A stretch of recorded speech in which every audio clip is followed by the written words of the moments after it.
یہودی و نصرانی کی مساجد، ان کو کیا نجس کیا جا سکتا ہے یا نہیں؟ اور اگر نجس ہو جائے تو پاک کرنا واجب ہے یا پاک کرنا واجب نہیں ہے؟ فرماتے ہیں کہ فی جواز تنجیس سے مساجد الیہود والنصارى اشکال، یہود و نصارہ کی مسجد کو نجس کرنے میں اشکال ہے، اشکال پر بحث کریں گے۔ اما مساجد المسلمین، اما مسلمانوں کی مسجد، فلا فرق فیہا بین فراقہم، مسلمانوں کے کسی فرقے میں فرق نہیں کہ ان کی مسجدوں کو نجس کرنا حرام ہے، چاہے کسی بھی فرقے مسلمین کی مسجد ہے ان کو نجس کرنا حرام ہے۔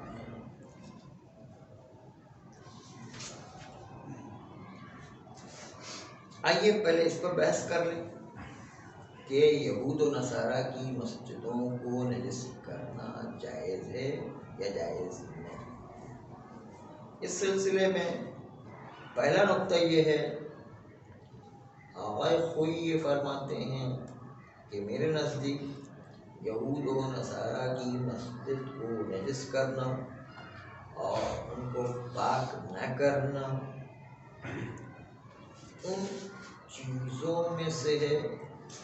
کہ جس کے جواز میں کوئی اشکال نہیں ہے، یعنی جائز ہے۔ اور اس کی وجہ ہے کہ اگر ان کی مسجدوں کو پاک کرنا واجب ہو جائے اور نجس کرنا حرام ہو جائے تو یہ پاک کرنا اور نجس حرام یہ مختص حکم مسلمانوں کی مسجد کے ساتھ، اور ان کی مسجد کے لیے کوئی دلیل ہمارے پاس موجود نہیں ہے۔ وہ تو اس بات کا بھی بہت کم خیال رکھتے ہیں۔ ہاں، اسی لیے ابھی بیان کریں گے، وہاں پہ شرابیں چلتی ہیں تو شراب جو ہے وہ ہر وقت تو بس ان کے اپنے مسجدوں کا پشاور کی مسجد میں باقاعدہ ڈانس ہو رہا تھا، مسجد کے اندر کسی شادی کے پروگرام میں مسجد میں ہی مسجد کے صحن پہ ڈانس کا پروگرام ہوتا، اور وہ شراب پیتے ہیں تو ہر وقت شراب گراتے ہیں مسجدوں کی نجس کی ہوتی ہے، عام طور پر نجس ہوتی ہے۔ اسی لیے ایک مثال جو آخوئی نے پیش کی ہے،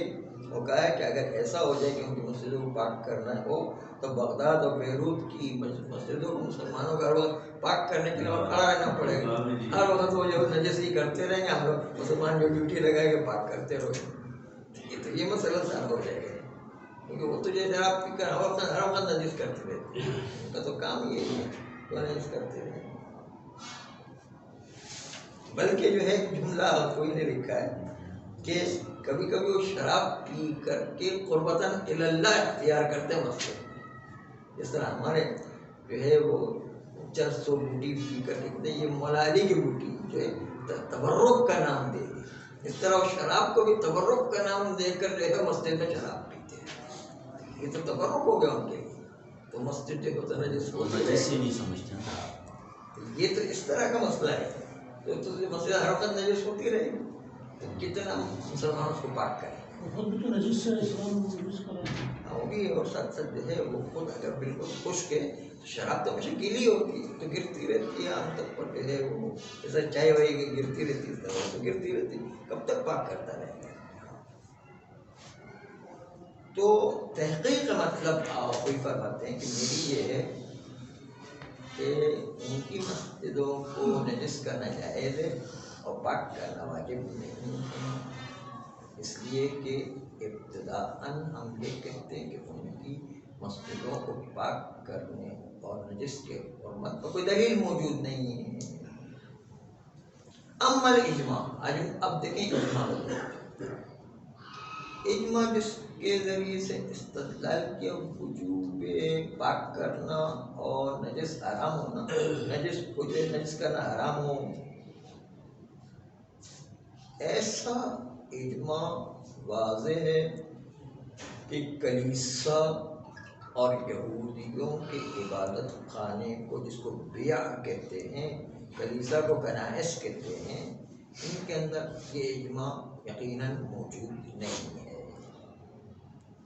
تو اجماع والی دلیل تو ختم ہو گئی کہ یہود و نصارہ کی مسجدوں کو پاک کرنا واجب ہو یا اس کے نجس کرنے کا حرام ہو۔ یہودیوں اور عیسائیوں کے وہاں پر کوئی اجماع موجود نہیں، اجماع کی دلیل تو ختم۔ اب آ جائیے اخبار و روایات۔ ہمارے سستانی نے پاک کرا دیا نا یہودی میں، کیا چیز پاک کرا دیا نا عیسائیوں کو، ہمارے سستانی۔ ہاں کتاب پاک کرا، یہود و نصارہ اور اہل کتاب جتنے بھی مجوسیوں کو بھی پاک کرا، مجوسی بھی اہل کتاب میں شامل۔ فرماتے ہیں کہ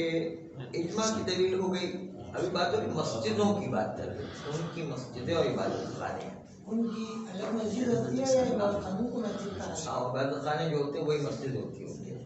اس کو کلیسا کہتے ہیں یا بیع کہتے ہیں، یہ ان کے نام ہیں۔ فرماتے ہیں کہ اخبار اب ان کا جائزہ لیں۔ اخبار جن میں سے اہم ترین روایت وہ ہے کہ پیشاب خانے کو مسجد بنایا گیا، تو ایسی صورت میں وہاں پر بھی اختصاص ہے نجاست کو حرام قرار دینا، اور مسجد کو پاک کرنا یہ مختص ہے جب اس پیشاب خانے کو مسلمانوں کی مسجد بنایا ہے تو پھر اس کو پاک کرنا ہے ظاہری لحاظ سے۔ ورنہ جو ہے اگر اسی پیشاب خانے پر یہودیوں کا یا عیسائیوں کا گرجا یا کنیسہ بنایا گیا ہے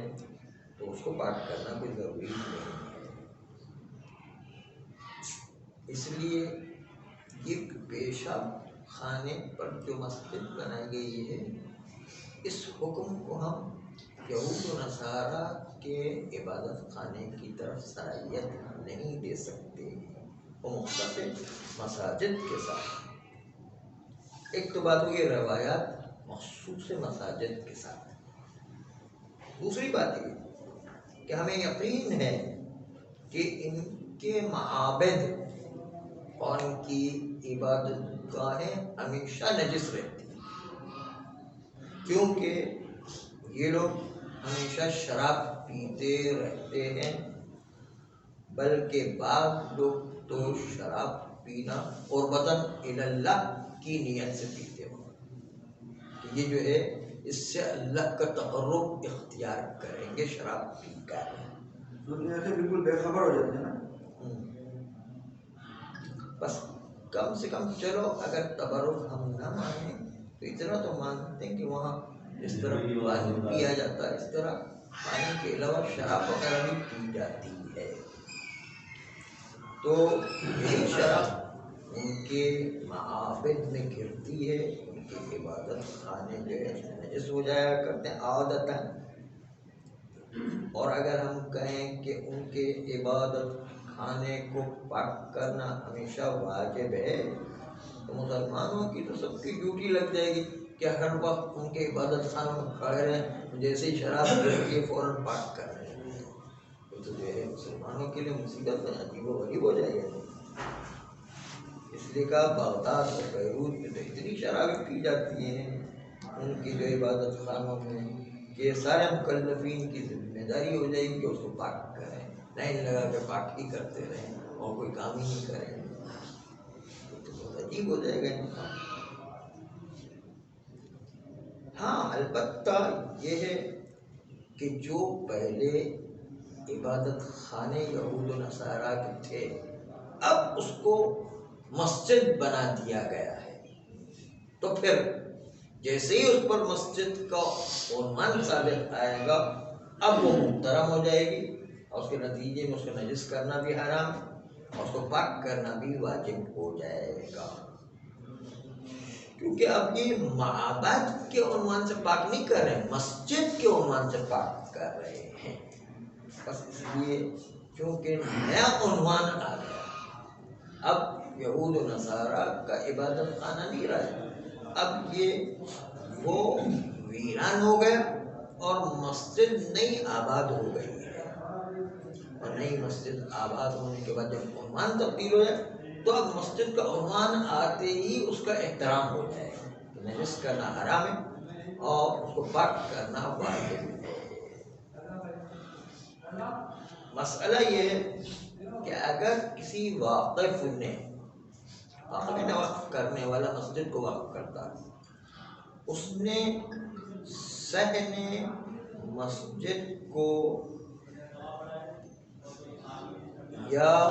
مسجد کی چھت کو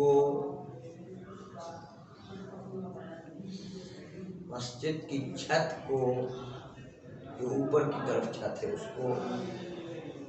صحن کو اور مسجد کی دیواروں کو اس نے مسجد کے وقف میں شامل نہیں کیا ہے، مسجد میں شامل نہیں کیا، صحن، چھت اور دیواریں، تو کیا پھر اس کو پاک کرنا واجب ہے یا نہیں؟ اس کو نجس کرنا حرام ہے یا نہیں؟ کہتے نہیں، اس پر مسجد کا حکم نہیں لگے گا کہ اس نے جو ہے واقف نے اس کو مسجد قرار ہی نہیں دیا، نہ اوپر کی چھت کو مسجد قرار دیا مسجد کی،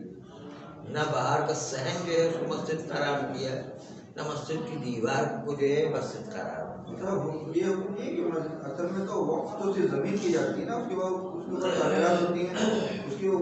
مسجد کے اوپر جتنا حصہ اوپر چلا جائے گا وہ سب مسجد کے حکم نہیں آئے گا۔ ہو سکتا ہے اس نے بنائی ہو، پوری مسجد بنا دی ہو، وہ کہا یہ دیواریں جو مسجد میں شامل نہیں ہیں، بنانے کے بعد بنانے کی بات کہا کہ دیوار صحن بھی مسجد میں نہیں، اوپر کی چھت بھی مسجد میں نہیں ہے، مثلا یوں کہا اس نے۔ کوئی شاد و نادر ایسا ہو سکتا ہے، ورنہ عام طور پہ تو بیچارہ کوئی وقف کرتا ہے زمین اور پھر چندہ کر کے بناتے ہیں۔ یہ جیسے کہ یعنی ایک فرض ایسا ہے جو مختلف فرض کو آغاز طبعی پیش کر رہے ہیں، اور یہی قوت الوسطیٰ کی خوبی ہے کہ باریک باریک فرضوں کو انسان کے لیے زندگی میں کبھی بھی کہیں پر پیش آ سکتے ہیں، ان سارے مفروضات کو حل کیا، ان سارے فروعات کو حل کیا، یہی قوت الوسطیٰ کی خصوصیت ہے۔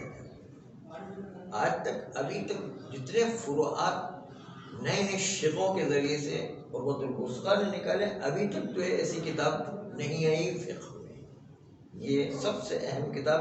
اسی لیے ہو رہی ہے قم ہو رہی نجف ہو، سب کے اندر سے خارج کا عنوان یہی قوت الوسطیٰ قرار پاتے۔ اس کی وجہ یہ کہ سارے فروعات جتنے بھی انسان کے ذہن میں آتے ہیں وہ سب کو انہوں نے شامل کیا، نئے نئے فروعات اور بھی نکل آئے ہیں۔ ایک چیز شامل نہیں کیا، سب کو شامل کرنے کے ادعا نہیں ہے، یعنی سب سے زیادہ ابھی تک جو ہے کتابوں کے اندر کتاب جو ہے ایسی کہ جس میں سب سے زیادہ فروعات ذکر۔ اصل نماز با جماعت جو ہے وہ پڑھنے کے بعد فرادہ پڑھنے کے بعد جماعت پڑھی ہو تو مستحب دوبارہ پڑھنا، تو اس مستحب سے مراد کیا ہے؟ دو صورتیں ہیں، مثلا مستحب سے مراد یہ جو دو چیزیں نکلتی ہیں، ایک یہ کہ مستحب واجب کو دوبارہ ادا کیا جائے، یا مستحب کی نماز بس دوبارہ مستحب کی نیت سے پڑھی جائے۔ ہاں مستحب پڑھے گا، ٹھیک ہے، مستحب کی نیت سے پڑھے، پہلے واجب تو ہو گئی، دوبارہ مستحب کی نیت سے پڑھے گا، ٹھیک ہے۔ فرماتے ہیں کہ نہیں، مستحب کی نیت سے واجب کو ہی پڑھے گا، ہاں واجب کو پڑھے گا لیکن مستحب کی نیت سے پڑھے گا۔ فرماتے ہیں کہ واقف نے اگر ان تین چیزوں کو وقف نہیں کیا تو اس مسجد کا حکم نہیں چلے گا۔ اسی طرح اگر کچھ چیزیں مسجد میں ایسی ہیں جس میں شک ہوتا ہے کہ آیا یہ مسجد کا حصہ ہے یا نہیں، شک کی صورت میں پھر ذمہ داری نہیں آیا کرتی۔ ذمہ داری کیا ہے؟ پاک کرنے کی ذمہ داری، نجس نہ ہونے کی ذمہ داری، یہ ذمہ داری نہیں آتی شک کی صورت میں۔ اگرچہ کہ احتیاط یہی ہے کہ اس میں بھی مسجد کو ذرا پاک کرنے کا حکم رکھا جائے اور نجس نہ کیا جائے، یہ احتیاط کوئی کرے تو اچھا ہے، احتیاط مستحب ہے، لیکن شک کی صورت میں وہ حصہ مسجد کا شمار نہیں ہوگا. جب شک ہو رہا ہے کہ یہ والا حصہ جو مسجد کا حصہ شمار ہے یا نہیں ہے تو اس کو مسجد کا حصہ نہیں مانا جائے. مثلا مسجد یہاں پر بنی، اب پتہ نہیں چلتا کہ پارک جو ہے وہاں جو سامنے بنا ہوا ہے وہ پارک مسجد کا حصہ ہے یا نہیں. شک کی صورت میں وہ مسجد کا حصہ نہیں مانا جائے، اس میں مسجد کے احکام جاری نہیں ہوں. اگرچہ کوئی احتیاط مستحب انسان کرے اور نہ کرے تو اچھا ہے، لیکن کوئی ذمہ داری نہیں ہے کہ اس کو مسجد کا حصہ سمجھا جائے. شک کی صورت مگر یہ کہ ایک صورت ہے، کچھ علامتیں ایسی مل جائیں جو انسان کو اطمینان دلا رہی ہیں کہ یہ مسجد کا ہی حصہ ہے. مثلا ابھی شروع سے لوگ اس کو مسجد کی طرح ہی ٹریٹ کر رہے ہیں، مسجد ہی کی طرح سمجھ رہے ہیں، اور اس میں جو ہے وہاں نجس کرنے سے احتیاط کرتے ہیں، وہاں پر جو ہے پاک کیا جاتا ہے اگر نجس ہو جائے. تو اس کا مطلب شروع سے یہ اسی مسجد کا حصہ چلا آ رہا ہے، ایک علامت ہے. ورنہ قطعی طور پر تو کسی کو مسجدیت ثابت کرنا بڑا مشکل کام ہوا کرتا ہے. اسی طریقے سے کوئی علامتیں پکی مل جائیں جس سے اطمینان ہونا کہ مسجد ہی کا حصہ ہے تو الگ بات ہے. ورنہ شک ایسی خالی شک ہے تو خالی شک کی بنیاد پر مسجدیت ثابت نہیں ہوگی جب تک کہ پکی مسجد کی علامتیں نہ نظر آ جائیں. اگر پکی علامتیں موجود ہیں تو پھر مسجد کا حکم چلے گا، کیونکہ 100% قطعی طور پر ثابت کرنا بڑا مشکل کام ہوا کرتا ہے. اس لیے جو ہے خاص طور پرانی مسجدوں میں کہ واقف پتہ نہیں کیا جو ہے نیت کی تھی، کیا لکھ کر ابھی وقت نامہ بھی کھو گیا ہے، تو اس میں مسجد ثابت کرنا بڑا مشکل کام ہوتا ہے. اس لیے جو ہے کتنے علامتیں موجود ہیں اور علامت اطمینان لے کر آتی ہے تو اسی پر اطمینان کریں گے. اور اس کو کہتے ہیں شبہ موضوعیہ کہ یہ پارک جو ہے مسجد کا حصہ ہے یا نہیں ہے. شک ہے، ایک تو شبہ موضوعیہ تحریمیہ ہے، دوسرا شبہ موضوعیہ وجوبیہ. وجوبی کیا آیا اس پارک کو پاک کرنا واجب ہے یا واجب نہیں. وہ واجب کا مطلب شبہ وجوبیہ، اور نجس کرنا حرام ہے یا حرام نہیں یہ شبہ تحریمیہ. شبہ وجوبیہ موضوعیہ ہے اور شبہ موضوعیہ تحریمیہ. اس میں دونوں میں اصل برات جاری ہو گیا شک کی صورت. لیکن اگر کوئی علامت مل جاتی ہے جس سے انسان کو یقین یا اطمینان حاصل ہوتا ہے یا شاہد حال دلالت کرتا ہے، شاہد حال یعنی مسلمان اس کو وہاں کے لوگ سارے کے سارے جو ہے وہ مسجد کی طرح ٹریٹ کر رہے ہیں، شاہد حال ہے. یا کوئی علامت مل جائے کہ جہاں پر تختی لگی ہوئی ہے، مثلا تختی لگی ہوئی کہ مسجد کا حصہ ہے، پہلے سے تختی لگی تو ایک علامت ہے کہ مسجد کا حصہ مانا جائے گا. صلی اللہ